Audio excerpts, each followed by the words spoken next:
புகாரி ஷெரீஃபினுடைய ஹதீஸ் கிதாபிலே மிக பிரபலியமான ஹதீஸ் என்னவென்றால், நாளை மறுமை நாளிலே அல்லாஹு தஆலா 3 நபரை முதலிலே விசாரிக்க செய்வான். அதிலே ஒன்று அல்லாஹ்வின் பாதையிலே ஷஹீதானவர். நீர் என்ன செய்தாய் என்று கேட்கும் பொழுது அல்லாஹு தஆலா அந்த மனிதர் சொல்வார், யா அல்லாஹ், நான் உனக்காக ஷஹீதானேன் என்று சொல்லும் பொழுது, எனக்காக என்று சொல்லாதே, நீ வீரன் என்று சொல்ல வேண்டும், உன்னை பெருமை பேச வேண்டும் என்பதற்காக நீ ஷஹீதானாய், ஆகவே நீ நரக நெருப்பிற்கு செல் என்பான். இரண்டாவதாக ஆலிம் ஒருவார், எனக்கு நான் மார்க்க ஞானத்தையும் மார்க்க விஷயத்தையும் கற்றுக் கொடுத்தேன், நீ என்ன செய்தாய் என்பதாக அல்லாஹு தஆலா கேட்கும் பொழுது, யா அல்லாஹ், உன் பாதையிலே மற்றவர்கள் மார்க்கத்தை எத்தி வைத்தேன் என்பதாக சொல்லும் பொழுது, எனக்காக என்று சொல்லாதே, உன்னை மிகப்பெரிய ஆலிம் என்று சொல்ல வேண்டும், உன்னை மிகப்பெரிய பேச்சாளர் என்று சொல்ல வேண்டும் என்பதற்காக இவ்வாறாக செய்தாய், ஆகவே நீயும் நரக நெருப்பிற்கு போய் என்பான்.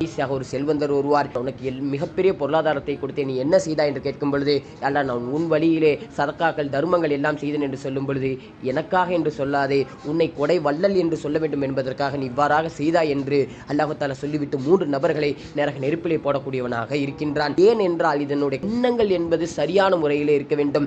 பெருமானார் ஸல்லல்லாஹு அலைஹி வஸல்லம் அவர்கள் சொல்வார்கள், இன்னமல் அஅமாலு பின்னியாத், எண்ணங்களை கொண்டுதான் நல்லவைகளும் தீமைகளும், எண்ணத்தை கொண்டுதான் நாளை சொர்க்கமும் நரகம் நிச்சயிக்கப்படுகின்றது.